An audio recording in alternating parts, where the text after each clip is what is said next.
Price லாடுங்க. ஒரு விஷயத்தை கூட ஷேர் பண்ண வந்திருக்கிறேன். கோயம்புத்தூர் சூலூர் பக்கத்தில் ஒரு பாப்பா ஸ்கூலுக்கு போயிட்டு அந்த பிள்ளைய கற்பழிச்சு கொண்டுட்டாங்க. இன்றைக்கி சிறு பிள்ளைகளுக்கு பாதுகாப்பு இல்லாத ஒரு காரியமாக இருக்குது. இப்போ 2 பேர் பிடிச்சிட்டாங்க. 24 மணி நேரத்தில் அவங்க பிடிச்சிட்டாங்க. ஆனால் பிடிச்சி ஜெயிலில் போட்டு அவங்களுக்கு சாப்பாடு கொடுத்து அவங்க மறுபடியும் வெளியே வந்து மறுபடியும் என்ன பண்ண போகிறாங்க, கற்பழிக்க போகிறாங்க. அப்போ இதெல்லாம் தடை செய்யணும்னா அரசாங்கம் சரியான தண்டனை கொண்டு வரணும். பெண் பிள்ளைகளுக்கு பெரிய பாதுகாப்பு இல்லாமல் இருக்குது. வேதத்தில் சொல்லுது கடைசி நாட்களில் கொடிதான மனிதர்கள் எழும்புவான்னு சொல்லுது. ஜனத்துக்கு வருமா ஜனம் எழும்புன்னு சொல்லுது. இதான் மனிதர்கள் மிருகம் கூட. நான் அடிக்கடி சொல்கிற வார்த்தை, ஒரு சிறு பிள்ளைய மிருகம் வந்து சாப்பிட வந்தது. ஆனால் அந்த மிருகம் என்ன இல்லைங்க, சாப்பிடல, திரும்பி போயிடுச்சு. அந்த குழந்தை முகத்தை பார்த்தோன்னே ஒரு மனுஷன் ஒரு மிருகம் குணமாக இருக்கிறாங்க. பிள்ளைக்கு அது என்னென்ன யோசிச்சிருக்கும், என்னென்ன அந்த நேரத்தில் யோசிச்சு பாருங்க.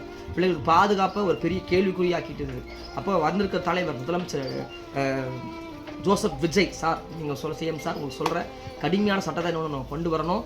இது கண்டிப்பாக இது மாதிரி எத்தனை பிள்ளைகள் இப்போ நடந்திருக்குது, இது நடந்துகிட்டே இருக்குது. இது கேட்க கடவுள் இருக்கிறாரு. ஆனால் நீங்கள் உங்களுக்கு ஒரு பொறுப்பு கொடுத்துருக்காரு. இது நிச்சயமாக இதுக்கு ஒரு கரெக்டான ஒரு தீர்ப்பு கொடுக்கணும். இது இனி எவனுமே ஒரு பொண்ணை தொடர்றதுக்கு பயப்படணும், நடுங்கணும். அப்படிப்பட்ட சட்டங்களை கொண்டு வாங்க. பெண் பிள்ளைகளை வச்சிருந்து பயந்து கொண்டிருக்கிறோம். தயவு செஞ்சு சொல்கிறோம், எங்கள் சூலூர் பகுதியில் நடந்திருக்குது. பயங்கரமான வருத்தத்தை அளிக்கிற காரியமாக இருக்குது. பெண் பிள்ளைகளுக்கு நான் சொல்லுகிறேன், ரொம்ப கேர்ஃபுல்லாக இருங்க. பேரண்ட்ஸ், நீங்கள் உங்கள் பிள்ளைகளை விட்டுட்டு போகிறீங்க, எங்கேயாவது பாருங்க, தயவு செஞ்சு யாரும் விட்டுட்டு போகாதீங்க. பத்திரம் பிள்ளைகளை. அதனால் சொல்லுகிற ஒன்று தேவ சமூகத்தில் காத்துருங்க, ஜோம் பண்ணுங்க. இது குறித்து தேவ ஜனங்கள் ஜெபிக்க வேண்டிய காலம். இதெல்லாம் பார்த்துட்டு இதை நியூஸ் மாதிரி போய் கேட்டு போயிடாதீங்க. ஜெபிக்கணும், கதறணும். பச்சில பிள்ளைக்கு நடக்கிற கொடுமை பார்த்து கதறி அழுது ஜெபிக்கணும். எவ்வளோ கேவலமான வேலைக்கு இதெல்லாம் ஜீரணிக்கவே முடியல. தயவு செஞ்சு இது சிஎம்க்கு சேர்த்துங்க. இந்த ஷேர் பண்ணுங்க. நான் எதையும் ஷேர் பண்ண சொன்னது இல்லை. தயவு செஞ்சு இது ஷேர் பண்ணுங்க.